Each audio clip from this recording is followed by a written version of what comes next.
Hello friends, I welcome you to my channel DLI dedicated to learn and improve। आज हम सीखेंगे Excel के through percentage कैसे calculate की जाती है, यूजिंग दैट एफडी का इंटरेस्ट कैसे कैलकुलेट किया जाता है और उससे रिलेटेड क्या रूल्स हैं उसके बारे में थोड़ा सा डिस्कशन करेंगे।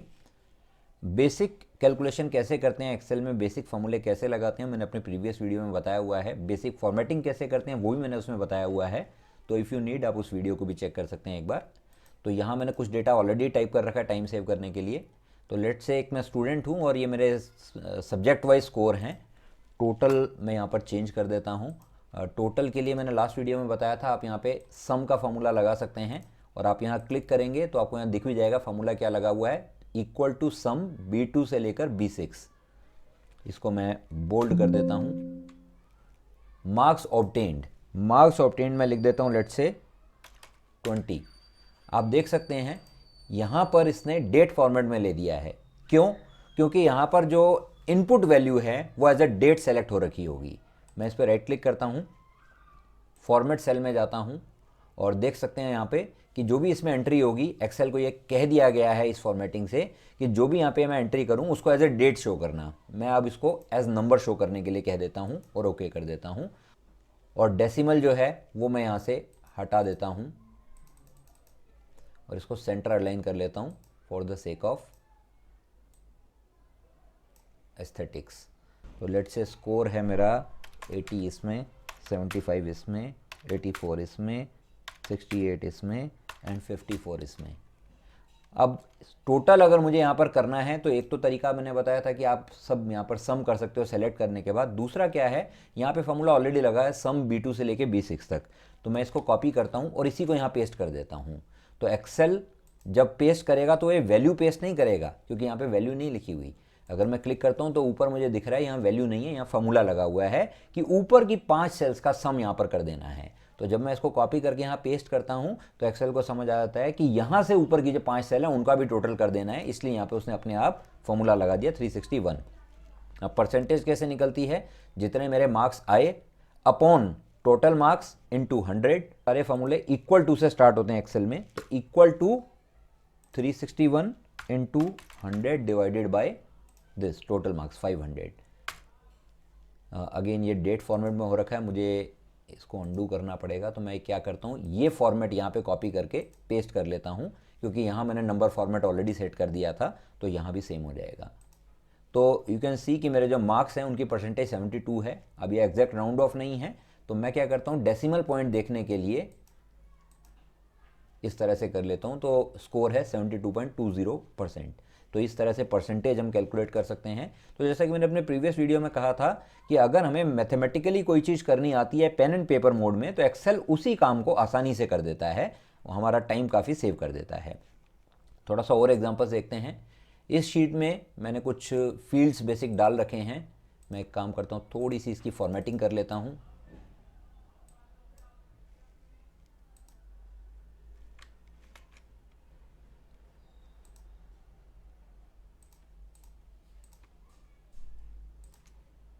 ये फॉर्मेटिंग के बारे में अपने प्रीवियस वीडियो में ऑलरेडी बताया हुआ है। तो लेट्स से मेरी कॉस्ट प्राइस जो है किसी आर्टिकल की वो 500 है और उस पर मुझे 8.5% का प्रॉफिट होता है। तो मेरा सेल प्राइस क्या होगा, तो सेल प्राइस किस तरह से निकलता है, कॉस्ट प्राइस और उसके ऊपर 8.5% का प्रॉफिट कैलकुलेट किया जाएगा। तो मैं फॉर्मूला लगाता हूँ equal to this thing plus इसका इंटू 8.5%। तो जो कॉस्ट प्राइस रहेगा वो 542.5 रहेगा। फिर से देख लेते हैं फॉर्मूला कैसे लगा है। ये ऊपर फॉर्मूला बार में दिखता है कि इस सेल में क्या फॉर्मूला लगा हुआ है। A2 दैट इज ये 500 का जो कॉस्ट प्राइस मेरा लिखा था प्लस A2 का B2 में जो लिखा है उतना परसेंट, और B2 में लिखा था 8.5। अगर आपको चाहिए कि मुझे 10% प्रॉफिट पर आर्टिकल बेचना है तो आप इसको 10 कर दीजिए और यहाँ पर ये अकॉर्डिंगली वैल्यू चेंज हो जाएगी, सेल प्राइस चेंज हो जाएगा। तो अगर आपका कोई बिजनेस है और आप डिसाइड करना चाहते हैं कि जो भी आइटम मैं लेकर आया हूँ उसको कितने परसेंट पे मुझे बेचना है, तो बड़ा ही सिंपल सा फॉर्मूला लगा के लेट्स से मैंने डिसाइड कर लिया कि मैं 20% से कम में तो नहीं बेचूंगा। तो 500 का आर्टिकल है, 20% प्रॉफिट पे सेल प्राइस 600 होना चाहिए। तो इस तरह से कैलकुलेशन की जा सकती हैं। मैं एक काम करता हूँ, इसको कॉपी करके पेस्ट कर देता हूँ ताकि जो फॉर्मेटिंग है वो यहाँ पर आ जाए, बाकी चेंज अभी कर लेंगे। सिमिलरली अगर 500 का कोई आर्टिकल है और उसमें मुझे 10% का लेट से लॉस होता है, तो यहाँ पर फॉर्मूले में क्या चेंज करना पड़ेगा, बस सिर्फ प्लस की जगह मुझे माइनस कर देना है। बिकॉज A4 यहाँ पर मेरा कॉस्ट प्राइस लिखा था 500 और इस 500 का B4 में जो लिखा है उतना परसेंट यानी 10% मुझे लॉस हुआ है, तो 500 में से उसका 10% माइनस किया तो 450 जो है वो सेल प्राइस आ गया।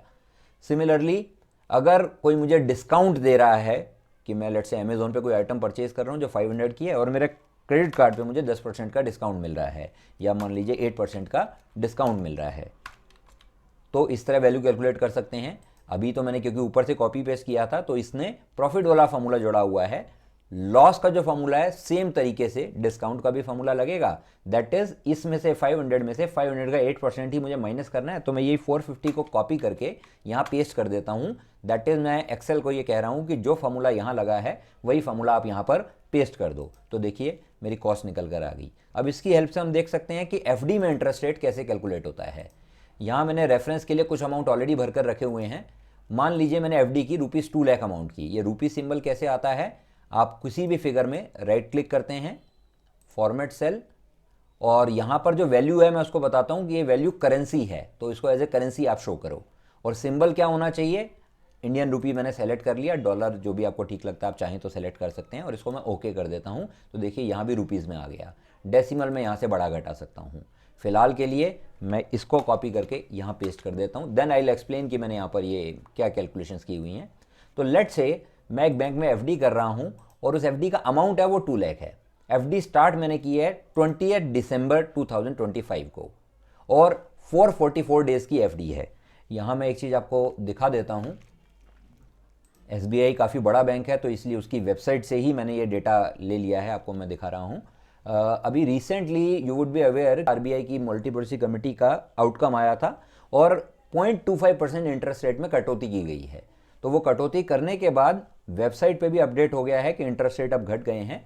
तो 15 दिसंबर 2025 को नॉर्मल क्या इंटरेस्ट रेट है और सीनियर सिटीजन के लिए क्या इंटरेस्ट रेट है वो आप यहाँ पर देख सकते हैं। तो एसबीआई में एक अमृत वृष्टि स्कीम होती है जिसमें 444 डेज की एफडी करने पर मैक्सिमम इंटरेस्ट रेट मिलता है। कुछ टाइम पहले तक ये 7.05% था, लेकिन अब ये घटते घटते 6.45% के आसपास आ गया है। और एक चीज़ आप और देख सकते हैं कि एफडी अगर आप जितने पीरियड के लिए आपने किया है उतने पीरियड तक होल्ड करते हैं तो ही आपको वो इंटरेस्ट मिलता है। अदरवाइज अगर आप प्री मैच्योर उसको डिसॉल्व कर देते हैं तो फिर आपका रेट भी उस हिसाब से कम हो जाता है और कुछ पेनल्टी भी लगती है। इसको एक एग्जांपल से समझते हैं। लेट्स से मैं 1 लाख की एफडी कर रहा हूं और उस पर इंटरेस्ट रेट है 6%, तो मुझे 6000 मिलेगा अगर मैं 1 ईयर तक उसको रखता हूं। तो मैच्योरिटी पे मुझे 1,06,000 मिलेगा। ये एक्चुअली 1,06,000 नहीं है, वो कैलकुलेशन कैसे होती है वो मैं एक्सेल के थ्रू दिखाऊंगा। अभी मैं एक सिंप्लीफाइड एग्जांपल ले रहा हूं। लेकिन अगर लेट से मैंने 80 डेज के बाद वो एफडी जो है वो ब्रेक कर दी, तो 80 डेज के बाद क्या होगा आप यहां देख सकते हैं। 80 डेज की एफडी के लिए एसबीआई कहता है कि इंटरेस्ट रेट है 5.40%, सॉरी ये सीनियर सिटीजन का है 4.90%, ये इंटरेस्ट रेट है। तो आपने जो 1 लाख रखा था उस पर 4.90% के हिसाब से इंटरेस्ट मिलेगा प्रो रेटा बेसिस पे। दैट इज ये पूरा 1 साल रखते तो 4.9% मिलता। यहां अब आपने 80 डेज रखा है तो इसको इंटू 80/365 करके प्रो रेटा बेसिस पे 80 डेज का कितना इंटरेस्ट आता है वो कैलकुलेट कर लिया जाएगा and that will be the interest that you will get अगर आप उसको प्री मैच्योरली क्लोज कराते हैं। सेकेंडली, हर एफडी में एक पेनल्टी भी होती है, हर बैंक में रादर एक पेनल्टी भी होती है प्री मैच्योर क्लोजर की। तो आप देख सकते हैं, मैंने जस्ट गूगल ही किया है, तो रफली 0.5 से 1% जो है प्री मैच्योर क्लोजर के चार्जेस होते हैं। आप यहाँ देख सकते हैं कि एसबीआई ये कहता है कि अगर आपने 5 लाख तक का एफडी किया है और आप प्री मैच्योर उसको क्लोज करा रहे हैं तो आधा % कम इंटरेस्ट मिलेगा। तो इस केस में जो मैं एग्जांपल ले रहा था कि अगर मैंने 80 डेज के लिए वो एफडी की है और अगर मैं उसको प्री मैच्योर क्लोज कर देता हूं तो 80 डेज के लिए इंटरेस्ट है 4.9, इसमें से 0.5 लेस कर दें तो 4.4% आपको इंटरेस्ट मिलेगा। अब वापस अपनी इस कैलकुलेशन पर आते हैं। तो आप यहां देख सकते हैं कि 2 लाख का मैंने अमाउंट लिया है, मैं एफडी कर रहा हूं 2 लाख की 20 दिसंबर 2025 को और 444 डेज की कर रहा हूं। इंटरेस्ट रेट मैंने यहां पर टाइप कर दिया 6.45।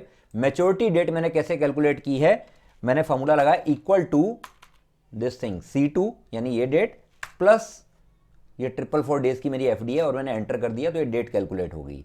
अगर आपका डेट का फॉर्मेट ये नहीं आ रहा है तो उसके लिए मैंने बताया था राइट क्लिक करके फॉर्मेट सेल और डेट का ये फॉर्मेट सेलेक्ट कर लेंगे। एग्जैक्टली यही हाइफन वाला फॉर्मेट रखेंगे तो एक्सेल उसको एज अ नंबर काउंट करेगा बैक एंड में और उसमें 444 डेज ऐड करेगा। दैट इज यहां डेट मुझे डिस्प्ले हो रही है 2012-2025, लेकिन एक्सेल उसको क्या समझकर चल रहा है वो भी देख लेते हैं। Right click format cell number, okay. तो आप देख पा रहे हैं 46011, तो एक्सेल उसको एज ए डेट नहीं पढ़ रहा, वो उसको एज ए नंबर पढ़ रहा है 46011 और उसमें 444 जोड़ के यहां पे आउटकम दे रहा है। और आपने उसे कहा है कि ये आउटकम एज ए डेट दिखाओ मुझे, इसलिए वो आपको आउटकम एज ए डेट दिखा रहा है। तो ये सिंपल सा सम फॉर्मूला लगा के आप मैच्योरिटी डेट भी ऑटो कैलकुलेट कर सकते हैं। अभी के लिए मैं इसको कंट्रोल Z करके अंडू कर देता हूं ताकि मुझे वापस अपना नॉर्मल डेट फॉर्मेट दिखने लग जाए। अब एफडी का इंटरेस्ट रेट है 6.45%, तो इस 2 लाख के ऊपर मुझे नेट कितना इंटरेस्ट मिलेगा? तो जब मैं 2 लाख रुपया एफडी करूंगा तो 6.45 है 1 साल का। तो एफडी का जो इंटरेस्ट होता है वो क्वार्टरली बेसिस पे कंपाउंड होता है। इसका मतलब क्या है? 6.45% के हिसाब से एक क्वार्टर का आपका जितना भी इंटरेस्ट बनता है वो क्वार्टर के एंड में आपके अकाउंट में क्रेडिट होगा और आपका जो प्रिंसिपल होगा हो जाएगा 2 लाख प्लस जो इंटरेस्ट होगा, विच इन दिस केस इज 3225। ये इंटरेस्ट कैसे कैलकुलेट हुआ है? मैंने किया है B2, दैट इज 2 लाख जो मेरा प्रिंसिपल अमाउंट है, इनटू इतना परसेंट डिवाइडेड बाय 4, क्योंकि ये 1 साल के लिए था और मैं 1 क्वार्टर का इंटरेस्ट कैलकुलेट कर रहा हूं। तो ये मैंने इंटरेस्ट कैलकुलेट किया है, तो मैंने फॉर्मूला लगा दिया B2 इंटू F2 अपॉन 400। तो ये मेरा क्वार्टरली इंटरेस्ट कैलकुलेट हो गया 3225। जो टोटल आया प्रिंसिपल प्लस इतना इंटरेस्ट, तो एक क्वार्टर के एंड में मेरा प्रिंसिपल बढ़कर हो गया 203225। अब नेक्स्ट क्वार्टर के लिए this will be the principal, तो मेरा प्रिंसिपल बढ़ गया। इसीलिए अगर इंटरेस्ट रेट 6.45 लिखी है ना, तो इफेक्टिव इंटरेस्ट जो मिलता है कंपाउंडिंग की पावर से वो थोड़ा सा ज्यादा मिलता है। अब आप यहां देख सकते हैं कि सेकेंड क्वार्टर में जो मेरा प्रिंसिपल है वो ये है H2। तो इस H2 का मैंने क्या किया 6.45%, यानी जो F2 में लिखा हुआ है, अगेन डिवाइडेड बाय 400, क्योंकि मैं क्वार्टर का इंटरेस्ट कैलकुलेट कर रहा हूं। अब इन दोनों का टोटल करके क्वार्टर 2 के एंड में प्रिंसिपल प्लस इंटरेस्ट कितना होगा वो आ जाएगा। नेक्स्ट सेम फार्मूला मैं यहां भी लगाऊंगा, तो ये फार्मूला आप एक बार लगा लीजिए, उसके बाद उसको सिंपल कॉपी पेस्ट कर देते हैं। मैं इसको कर भी आपको दिखा देता हूं फ्रेश। देखिए अब मैं यहाँ नेक्स्ट जो मैंने एग्जांपल लिया इसमें मैंने 1 लाख की एफडी ली है, तो क्वार्टर 1 का इंटरेस्ट क्या होगा? इक्वल टू ये प्रिंसिपल इनटू ये इंटरेस्ट रेट डिवाइडेड बाय 400, तो 1612.50 इतना मुझे इंटरेस्ट मिलेगा। यहां चाहिए मुझे सम, तो इक्वल टू ये मेरा प्रिंसिपल प्लस ये मेरा इंटरेस्ट, ये मैंने कर लिया। तो अब ये नेक्स्ट क्वार्टर के लिए मेरा प्रिंसिपल अमाउंट हो गया। उसके बाद फॉर्मूला लगाते हैं इक्वल टू, अब नेक्स्ट क्वार्टर के लिए ये मेरा प्रिंसिपल है इनटू ये इंटरेस्ट रेट डिवाइडेड बाय 400 और एंटर कर दिया, तो ये लग गया फॉर्मूला। और अब इन दोनों का टोटल मैं यहाँ पे कर लेता हूँ, तो ये मेरा क्वार्टर 2 का टोटल आ जाएगा। अब क्वार्टर 3 का जब मुझे इंटरेस्ट कैलकुलेट करना है तो मैं सिंपली क्या करता हूँ कि यहाँ फॉर्मूले लगे हुए हैं, मैं सिंपली इसको कॉपी करता हूँ और यहाँ पेस्ट कर देता हूँ ताकि मेरा टाइम सेव हो जाए। बट उससे एक इशू होगा। क्या इशू होगा? देखिए यहाँ फॉर्मूला क्या था, इक्वल टू H3 यानी जस्ट लेफ्ट वाला सेल इनटू F3 यानी कि इसके लेफ्ट वाला सेल डिवाइड बाय 400, ये फॉर्मूला यहाँ पे लगा हुआ था। जब मैं इसको कॉपी पेस्ट करके यहाँ करता हूँ तो ये वही फॉर्मूला कॉपी कर देता है, यानी वो यहाँ पे क्या कहता है इक्वल टू J3 यानी तुम्हारा लेफ्ट वाला सेल इनटू H3 यानी तुम्हारे लेफ्ट वाला सेल डिवाइड बाय 400। अब ये तो मेरा फॉर्मूला गलत हो गया, तो जो मैंने रेफरेंस किया है ना उसको मुझे फिक्स करना पड़ेगा, क्योंकि इंटरेस्ट रेट के लिए मुझे बार बार यहीं लौट कर आना है। तो मैं क्या करता हूं, इक्वल टू लेफ्ट की सेल यानी J3 इनटू, अब इसका मैं करता हूं एब्सोल्यूट रेफरेंस। एब्सोल्यूट रेफरेंस का मतलब क्या होता है, आप उसको फिक्स कर देते हो कि फॉर्मूला कुछ भी हो, ये जो मैंने फिक्स कर दिया है फिक्स ही रहेगा। तो मैं इसको करता हूं $3 डिवाइड बाय 400। अब ये देखिए मेरा इंटरेस्ट रेट कैलकुलेट होकर आ गया और यहां तो सिंपली सम का फॉर्मूला लगा हुआ है, यानी इन दोनों सेल का सम जो है वो यहां पर लिख दो। अब मैं क्या करता हूं, सिंपली इन दोनों को कॉपी करता हूं और यहां पेस्ट करता हूं, और अब आप देख सकते हैं वो एरर नहीं आ रही है, क्योंकि अब मैंने वो F3 को फिक्स कर दिया, डॉलर लगा के मैंने उसको एब्सोल्यूट रेफरेंस बना दिया है। अगेन यहाँ टोटल का फॉर्मूला लग गया, अब लास्ट के क्वार्टर के लिए एक बात ध्यान देने की है कि मेरा पैसा पूरे एक क्वार्टर तक फिफ्थ क्वार्टर में बैंक के पास नहीं रहेगा, तो पूरे क्वार्टर का इंटरेस्ट भी वो अर्न नहीं करेगा। एक बार कैलकुलेट करके देखते हैं। इक्वल टू 444 जितने दिन की मैंने एफडी की है माइनस 365, टोटल आता है 79। तो आखिरी क्वार्टर फिफ्थ क्वार्टर में मेरा पैसा सिर्फ 79 डेज के लिए बैंक के पास रहा, तो उस पर इंटरेस्ट भी 79 डेज के हिसाब से मिलेगा। तो यहां हम क्या फॉर्मूला लगाएंगे, आप यहां देख सकते हैं, इक्वल टू N2 यानी जो प्रीवियस अमाउंट था, इनटू F2 ये जो मेरा इंटरेस्ट रेट है, इनटू 79 जो कि मैंने किया 444 माइनस 365 करके, डिवाइडेड बाय 36500। तो प्रो रेटा बेसिस पे कैलकुलेट किया तो आपको पता लग जाएगा 79 डेज का आपका इंटरेस्ट क्या है, और इन दोनों का टोटल फाइनली आ गया यहां पर। तो ये अमाउंट है जो मुझे मेच्योरिटी पर मिलेगा। दैट इज अगर मैं 1 लाख आज इन्वेस्ट करता हूं या 20 दिसंबर का जैसे मैंने एग्जांपल लिया है, मैं इन्वेस्ट करता हूं 444 डेज की एफडी में 6.45% के हिसाब से, तो नेट मुझे इतना अमाउंट मिलेगा, ये मेरा मेच्योरिटी अमाउंट होगा। तो आप कोई भी एफडी जिस भी बैंक में आपका अकाउंट होगा, आप एफडी क्रिएट करने के लिए जाइए, फाइनल क्रिएट करना है नहीं है वो आपकी चॉइस है, लेकिन सीखने के लिए आप ये देख सकते हैं कि अगर मैं एक अमाउंट रैंडम कुछ डाल रहा हूं तो कितना अमाउंट बैंक की साइट पे शो कर रहा है और क्या वो मेरी कैलकुलेशन से मैच कर रहा है। तो उससे आपको क्लैरिटी आ जाएगी कि आप कैलकुलेशन ठीक से समझ गए हैं।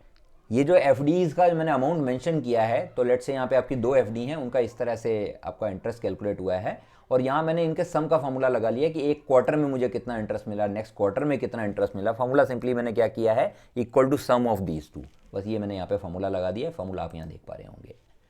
अगर आप कैलकुलेट करना चाहते हैं कि फाइनेंशियल ईयर वाइज मुझे कितना मिला है, तो ज़रा सी मेहनत और करनी पड़ेगी। मैंने इस सब को कॉपी करके यहाँ पे पेस्ट कर दिया, और उसके बाद इसको थोड़ा सा सेंटर अलाइन कर लेते हैं। मैं राइट क्लिक करता हूँ, फॉर्मेट सेल, अलाइनमेंट, और यहाँ होता है मर्ज सेल।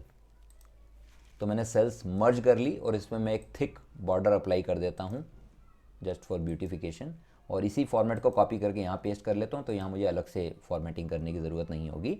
तो आप ऐसे भी कैलकुलेट कर सकते हैं। अब ये जैसे 20 दिसंबर को एफडी हुई है, तो इस फाइनेंशियल ईयर में ये एक क्वार्टर ही इंटरेस्ट अर्न करेगी। तो पहले क्वार्टर का इंटरेस्ट मैंने यहाँ शो कर दिया, आगे के क्वार्टर का मैंने अगले फाइनेंशियल ईयर में शो कर दिया। तो अगर आप टैक्स पर्पज से भी कैलकुलेट करना चाहते हैं कि जो भी आपने एफडी किया है उसका किस फाइनेंशियल ईयर में कितना इंटरेस्ट आएगा, और वो आपके बैंक के स्टेटमेंट से फिर आप चाहें तो क्रॉस वेरीफाई कर सकते हैं, जस्ट अपने सीखने के लिए। अदरवाइज तो बैंक आपको स्टेटमेंट देता ही है। आई होप आपको ये सब चीज़ें क्लियर हुई होंगी। एंड अगर आपको फिर भी कोई डाउट लगता है तो आप कमेंट सेक्शन में मेंशन कर सकते हैं। I will try to respond as soon as possible. Thank you so much.